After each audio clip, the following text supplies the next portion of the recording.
Merdeka Belajar, 99, Maju Edukasi Rakyat Demi Keunggulan Akademis, Belajar Efektif Lebih Asyik, Jaya 99%.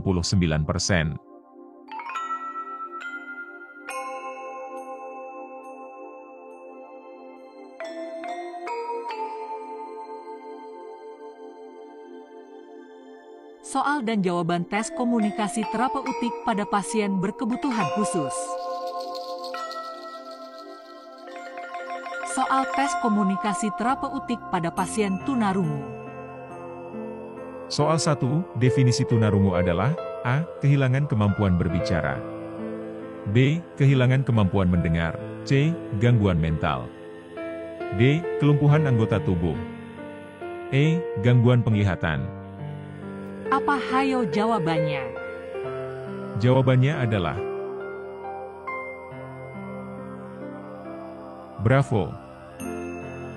Soal 2, penyebab umum tunarungu adalah A. Infeksi telinga, B. Kebiasaan mendengarkan musik terlalu keras, C. Ketergantungan pada perangkat elektronik, D. Stres berlebihan, E. Kekurangan vitamin. Apa hayo jawabannya? Jawabannya adalah Alfa. Soal 3, teknik komunikasi yang efektif dengan pasien tunarungu mencakup A. Berbicara dengan cepat, B. Menghindari kontak mata, C. Menggunakan bahasa tubuh yang ekspresif, D. Menyampaikan pesan secara rumit, E. Menyampaikan pesan secara tertulis. Apa hayo jawabannya? Jawabannya adalah Eko. Soal 4, penggunaan bahasa isyarat dalam komunikasi dengan pasien tunarungu adalah penting karena A. Bahasa isyarat adalah bahasa universal, B. Pasien tunarungu tidak dapat berbicara, C. Pasien tunarungu lebih suka bahasa isyarat, D. Bahasa isyarat lebih efektif daripada bahasa lisan, E. Bahasa isyarat adalah bahasa resmi dalam perawatan kesehatan. Apa hayo jawabannya? Jawabannya adalah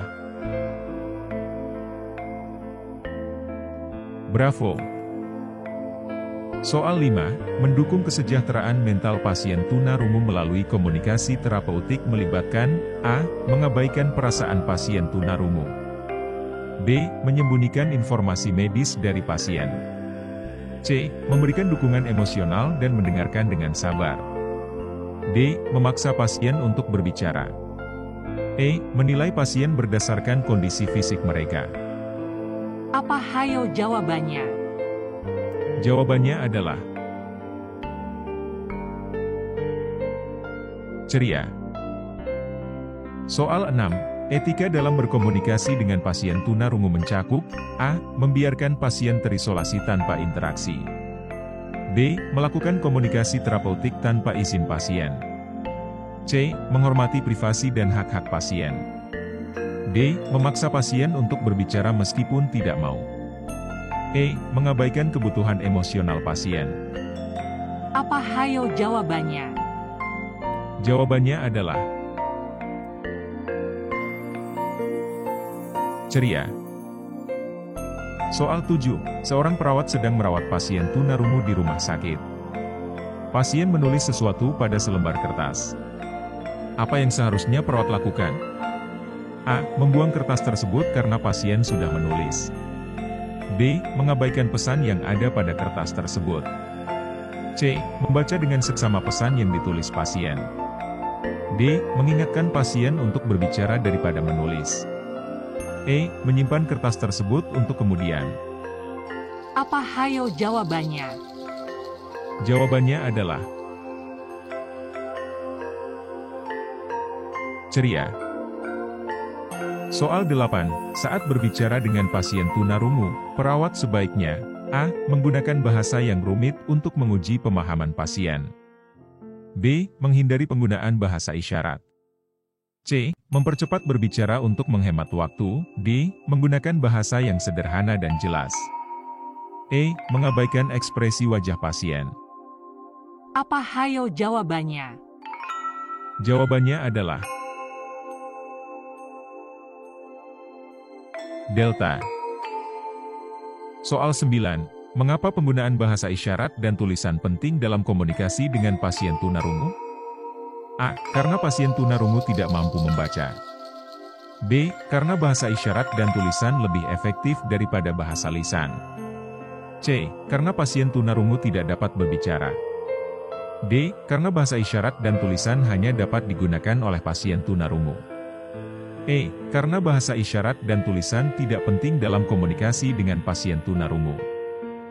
Apa hayo jawabannya? Jawabannya adalah ceria. Soal 10. Seorang perawat memiliki perasaan frustrasi ketika berkomunikasi dengan pasien tunarungu yang sulit dimengerti. Apa yang seharusnya perawat lakukan? A. Menunjukkan kefrustrasiannya kepada pasien. B. Mengabaikan pasien dan berhenti mencoba berkomunikasi. C. Mengambil jeda sebentar untuk merilekskan diri dan kemudian mencoba lagi dengan sabar. D. Memarahi pasien karena sulit dimengerti. E. Menutup komunikasi dengan pasien. Apa hayo jawabannya? Jawabannya adalah ceria. Soal tes komunikasi terapeutik pada pasien tunanetra. Soal 11. Apa yang dimaksud dengan tunanetra? A. Ketidakmampuan untuk berbicara. B. Ketidakmampuan untuk mendengar. C. Ketidakmampuan untuk melihat. D. Ketidakmampuan untuk berjalan. E. Ketidakmampuan untuk berpikir. Apa hayo jawabannya? Jawabannya adalah ceria. Soal 12. Penyebab umum tunanetra meliputi A. Penurunan fungsi motorik. B. Gangguan pendengaran sejak lahir. C. Kekurangan vitamin D. D. Kecanduan gadget. E. Gangguan mental. Apa hayo jawabannya? Jawabannya adalah bravo. Soal 13. Saat berkomunikasi dengan pasien tunanetra, penggunaan bahasa verbal sangat penting. Apa yang dimaksud dengan bahasa verbal? A. Bahasa isyarat. B. Bahasa tubuh. C. Bahasa tulisan. D. Bahasa lisan. E. Bahasa fisik. Apa hayo jawabannya? Jawabannya adalah Delta. Soal 14. Penggunaan isyarat nonverbal, seperti sentuhan atau panduan fisik, dalam komunikasi dengan pasien tunanetra perlu dilakukan dengan hati-hati. Mengapa? A. Karena pasien tunanetra tidak memahami isyarat nonverbal. B. Karena isyarat nonverbal tidak penting dalam komunikasi dengan pasien tunanetra. C. Karena isyarat nonverbal dapat membuat pasien tidak nyaman jika tidak dijelaskan dengan baik. D. Karena pasien tunanetra tidak boleh disentuh sama sekali. E. Karena isyarat nonverbal hanya digunakan dalam komunikasi dengan orang yang tidak memiliki masalah penglihatan. Apa hayo jawabannya? Jawabannya adalah ceria. Soal 15. Pemberian dukungan dalam aksesibilitas informasi dan lingkungan fisik yang aman bagi pasien tunanetra adalah bagian penting dalam komunikasi terapeutik. Hal ini dapat mencakup A. Menyimpan semua informasi secara pribadi tanpa berbagi dengan pasien. B. Menyediakan informasi dalam format yang dapat diakses oleh pasien, seperti braille atau audio. C. Tidak memberikan dukungan apapun. D. Meminta pasien untuk mengurus aksesibilitasnya sendiri. E. Mengabaikan kebutuhan fisik pasien dalam lingkungan fisik. Apa hayo jawabannya? Jawabannya adalah bravo. Soal 16. Dalam berkomunikasi dengan pasien tunanetra, etika bermain peran penting. Salah satu aspek etika dalam berkomunikasi adalah A. Memandang rendah pasien tunanetra karena keterbatasan mereka. B. Menghindari kontak mata agar pasien tidak merasa tidak nyaman. C. Menghormati privasi dan hak-hak pasien, seperti privasi medis dan hak untuk mendapatkan informasi. D. Tidak memberikan informasi kepada pasien sama sekali. E. Memarahi pasien jika mereka mengalami kesulitan dalam komunikasi. Apa hayo jawabannya? Jawabannya adalah ceria. Soal 17. Apa yang sebaiknya dilakukan saat berkomunikasi dengan pasien tunanetra untuk memastikan pesan yang disampaikan dapat dipahami dengan baik? A. Menyampaikan pesan dengan cepat untuk menghindari keterlambatan. B. Menggunakan bahasa yang sangat teknis untuk memastikan keakuratan. C. Memastikan bahwa lingkungan sekitar tenang dan tidak berisik. D. Mengabaikan tanda-tanda nonverbal dari pasien. E. Menghindari kontak mata sepenuhnya. Apa hayo jawabannya? Jawabannya adalah ceria. Soal 18. Bagaimana peran penting perawat atau penyedia layanan kesehatan dalam mendukung kesejahteraan mental pasien tunanetra melalui komunikasi terapeutik? A. Mengabaikan aspek mental dan fokus pada aspek fisik pasien. B. Mengisolasi pasien untuk menghindari stres tambahan. C. Memberikan dukungan emosional dan menyediakan lingkungan yang aman. D. Memberikan informasi yang rumit untuk menguji kecerdasan pasien. E. Tidak peduli dengan perasaan pasien. Apa hayo jawabannya? Jawabannya adalah ceria. Soal 19. Apa yang sebaiknya dilakukan saat berkomunikasi dengan pasien tunanetra untuk menjaga etika komunikasi? A. Menghindari sepenuhnya menggunakan bahasa verbal. B. Menggunakan isyarat nonverbal yang rumit. C. Mengabaikan hak privasi dan hak-hak pasien. D. Memastikan informasi medis pasien tetap rahasia. E. Memberikan informasi hanya kepada keluarga pasien. Apa hayo jawabannya? Jawabannya adalah delta. Soal tes komunikasi terapeutik pada pasien tunawicara dan tunagrahita. Soal 20. Apa yang dimaksud dengan tunawicara? A. Tunagrahita yang memiliki kemampuan bicara yang baik. B. Seseorang yang memiliki keterbatasan kognitif dan kesulitan berbicara. C. Pasien dengan kemampuan komunikasi tingkat tinggi. D. Pasien yang sepenuhnya mandiri dalam berkomunikasi. E. Seseorang yang memiliki gangguan pendengaran. Apa hayo jawabannya? Jawabannya adalah bravo. Soal 21. Teknik komunikasi yang efektif dengan pasien tunawicara atau tunagrahita melibatkan penggunaan A. Bahasa teknis yang kompleks. B. Bahasa yang sulit dimengerti. C. Bahasa isyarat yang rumit. D. Bahasa yang sederhana dan mudah dimengerti. E. Bahasa asing. Apa hayo jawabannya? Jawabannya adalah delta. Soal 22. Bagaimana perawat atau penyedia layanan kesehatan dapat mendukung perkembangan keterampilan komunikasi pasien dengan kebutuhan khusus ini? A. Mengabaikan upaya perkembangan komunikasi. B. Menggunakan bahasa yang kompleks untuk melatih pasien. C. Memberikan umpan balik positif dan memfasilitasi interaksi sosial. D. Memisahkan pasien dari lingkungan sosialnya. E. Menyediakan komunikasi yang sangat terstruktur. Apa hayo jawabannya? Jawabannya adalah ceria. Soal 23. Apa yang menjadi faktor penting dalam komunikasi terapeutik dengan pasien tunawicara atau tunagrahita? A. Mempercepat percakapan untuk menghemat waktu. B. Menghindari kontak mata untuk mengurangi tekanan pada pasien. C. Kesabaran, penghargaan, dan empati. D. Mengabaikan perasaan pasien. E. Menggunakan bahasa teknis yang rumit. Apa hayo jawabannya? Jawabannya adalah ceria.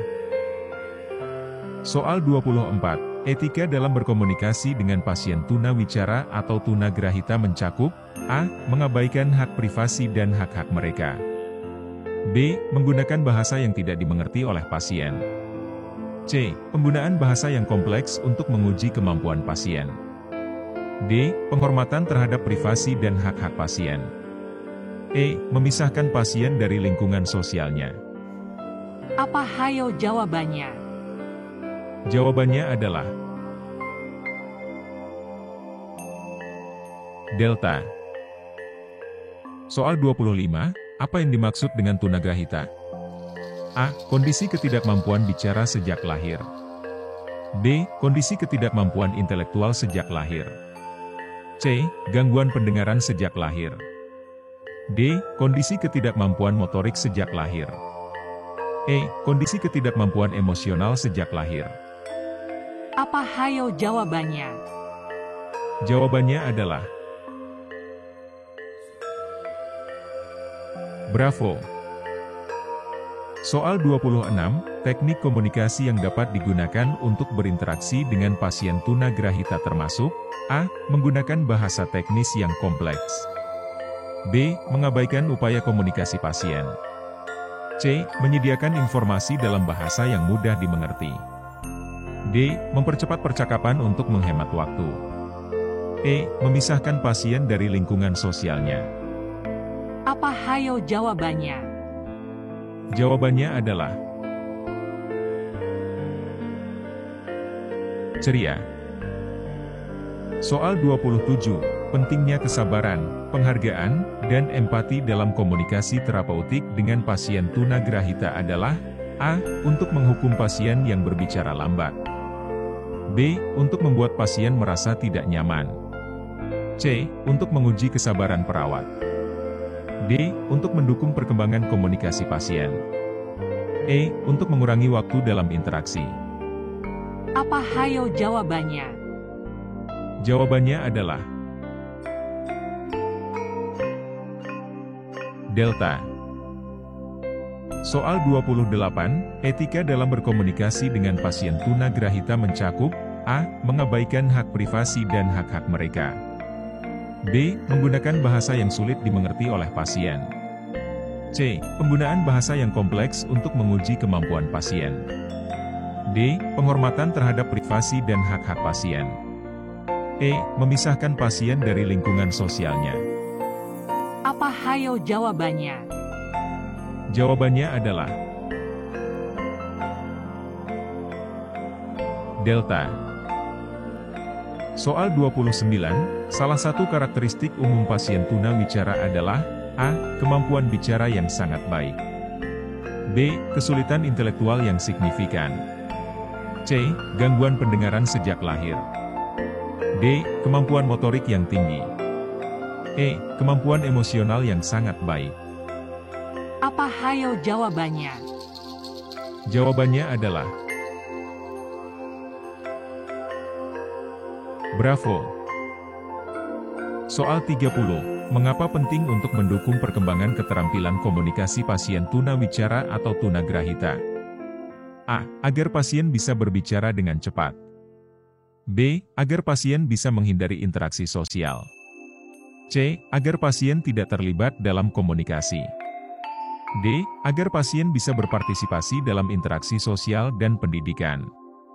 E. Agar pasien bisa menjadi pendiam dan tidak berbicara. Apa hayo jawabannya? Jawabannya adalah Delta. Soal 31, mengapa kesabaran sangat penting dalam komunikasi terapeutik dengan pasien tunawicara atau tunagrahita? A. Untuk menghukum pasien yang berbicara lambat. B. Agar perawat tidak membuang-buang waktu. C. Agar pasien merasa tertekan. D. Untuk memberi waktu pasien merespons dan berbicara. E. Agar perawat bisa mengakhiri interaksi dengan cepat. Apa hayo jawabannya? Jawabannya adalah Delta. Soal 32, etika dalam berkomunikasi dengan pasien tunawicara atau tunagrahita termasuk A. Menyediakan informasi dalam bahasa yang sulit dimengerti. B. Memisahkan pasien dari lingkungan sosialnya. C. Mengabaikan hak privasi dan hak-hak mereka.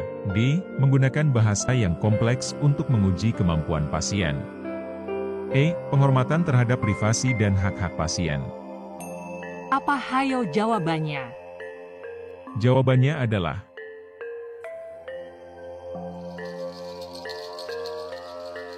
Eko. Soal 33, salah satu teknik komunikasi yang efektif dengan pasien tunawicara atau tunagrahita adalah A. Menggunakan bahasa teknis yang kompleks. B. Memaksa pasien untuk berbicara cepat. C. Memutuskan percakapan ketika pasien mengalami kesulitan. D. Menggunakan bahasa yang mudah dimengerti dan memberikan waktu yang cukup untuk respons pasien. E. Mengabaikan pasien dan fokus pada aktivitas lain. Apa hayo jawabannya? Jawabannya adalah Delta. Soal 34, karakteristik umum pasien tunawicara adalah A. Kemampuan bicara yang sangat baik. B. Kesulitan intelektual yang signifikan. C. Kemampuan motorik yang sangat baik. D. Kemampuan emosional yang sangat baik. E. Gangguan pendengaran sejak lahir. Apa hayo jawabannya? Jawabannya adalah Bravo.